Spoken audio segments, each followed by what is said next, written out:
We are here at the Johnston Ridge Observatory here on Mount St. Helens, which is the north side of Mount St. Helens, and this is the main blast area. Here's the view of the mountain. Totally cloudy day, but still beautiful. So you were telling me why this is called Johnston Ridge. Yeah, they called this area here Johnston Ridge because one of the Park Service people that was monitoring the mountain before it blew on May 18th, 1980, was on the ridge, and what they didn't realize was that even though this is about 5 miles off from the mountain, when the pyroclastic flow came through here, which was 600 miles an hour, he died because of it. So they decided to name the ridge after him. So even a few miles past this, which we can't see because everything's cloudy, like right there, you'd be able to see the mountain into the crater.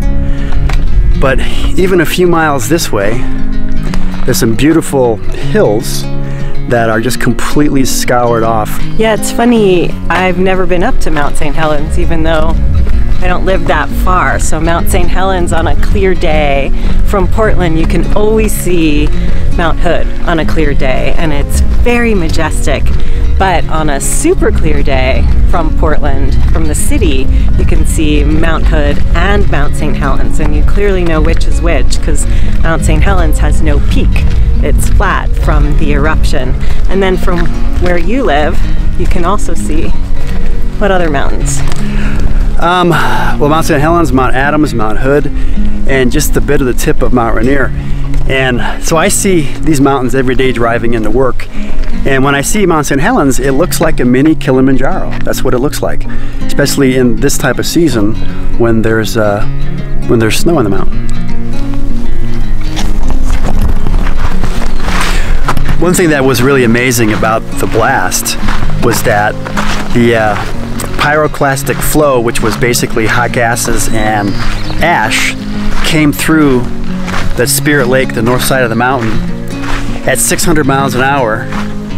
It came through past the lake, and on the opposite hillside, it leveled the forest. And then when the north face of the mountain avalanched into Spirit Lake, it made a huge tidal wave that was forced on the hills where the trees were scoured down, and it sucked a ton of the trees back, and that's why the log mat is floating on top of Spirit Lake. And the bottom of the lake now, the bottom of Spirit Lake, is above where the top of it used to be.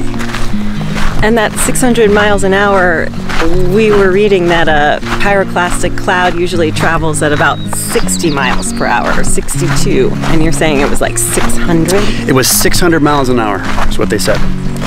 And went up something like, I think, 35,000 feet into the air.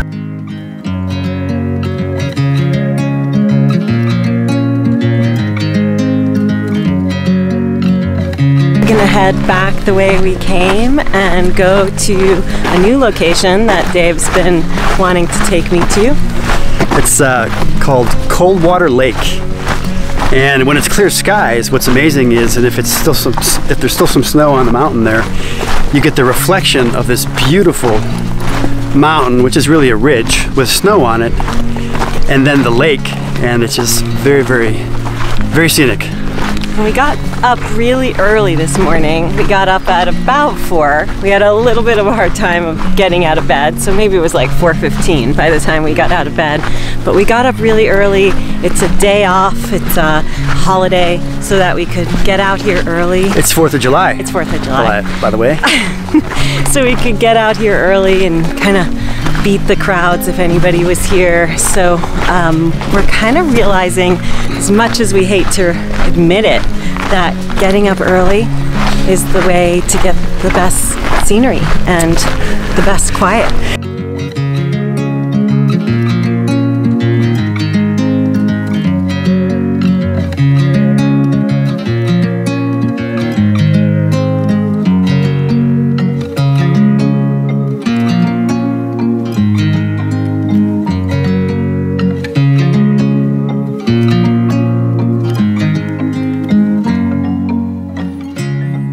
We decided to take a little bit of a side tour here, and instead of going to Coldwater Lake, we decided to go to the LOOWIT viewpoint.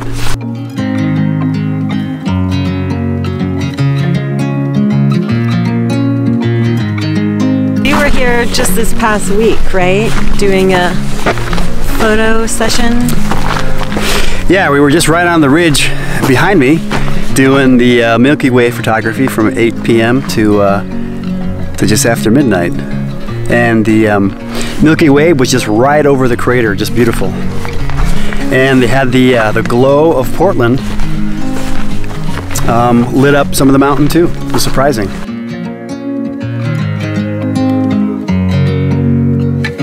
Well, we made it to Coldwater Lake, and what's interesting about this lake, let me show you here. You can see Mount St. Helens there, the tip of Mount St. Helens. So this lake was formed, it wasn't even a lake, it was Coldwater Creek. And when the debris flow came in after the eruption, it sealed off the creek and actually made this enormous lake.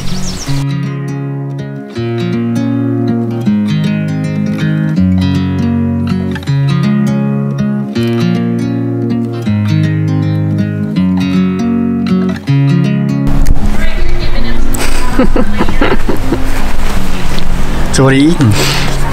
Well, it's lunchtime before we get on the trail, and I packed up some blueberries in a container before we left the house, and then I put a baggie of grain-free granola, mostly nut seeds, a little bit of dried fruit, and some Koyo yogurt. And I opened the Koyo yogurt before we left so that I could stir in a little bit of stevia and a little bit of fruit sweetened jam to make it just a tiny bit sweeter. And then I packed that all up in our cooler, and when I got here I just mixed it all up so that I can have a good lunch before we get on the trail.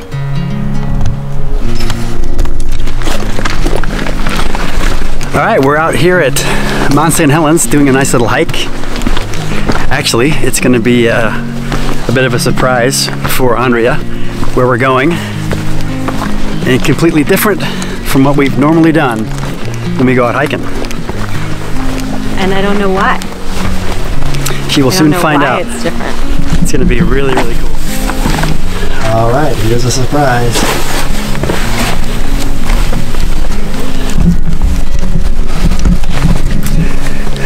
We are going to do some caving here.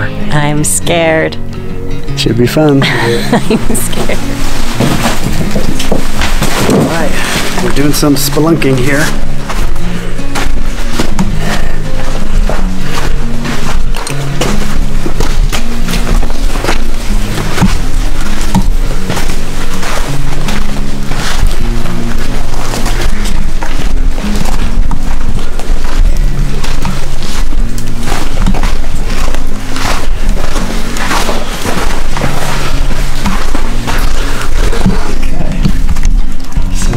Decide which way we're going to go. This is one way right here. I'm going to have to scramble down this. There's another way there, but that one's equally as challenging. You say that? I don't think I can do that. I think you can do it. I don't think I could do that. I'll show you how to do it. It seems imposing and impossible, but we'll do it. Okay? Really? I'll show you. You've done it before? Yeah. Well, we went in that cave. Is that splunking? Is that what that's called? Splunking? It's called spelunking. Spelunking. That was my first experience with any splunking or being in a cave ever. I've never been in a cave. It was pretty cool, pretty scary, really beautiful. Well, the plan was we were going to go all the way to the end of the cave, which is probably about, I don't know, probably about half a mile, 3/4 of a mile. And we got up a little bit late so that there were a few more people, which didn't give us the solitude and some of the privacy that we would have liked. So we're like, well, we got to a certain point and we can come back here and do it at a different time. So what we're going to be doing is throughout this area here, there's a lot of other little places, little trails that go off to the side, and some interesting creek beds that we're going to explore. And we're going to come back here at a different time. So it's still an awesome place to be, and you can't lose by being out here. It's a great place. So the cave, is that formed by the volcano? Yeah, what's interesting, that cave is it's a lava tube. So as the lava flow came through this area on the south side of Mount St. Helens, the outside of the lava flow cooled, and the lava on the inside was still flowing, so that created these lava tubes. And really, they're all throughout this whole area, all over the south side of the mountain. It's a lava flow, and there are caves all over the place. And we're on which side of Mount St. Helens? We are on the south side of Mount St. Helens. South side. Got it. Okay. Well, things didn't go as planned, but it was an interesting experience.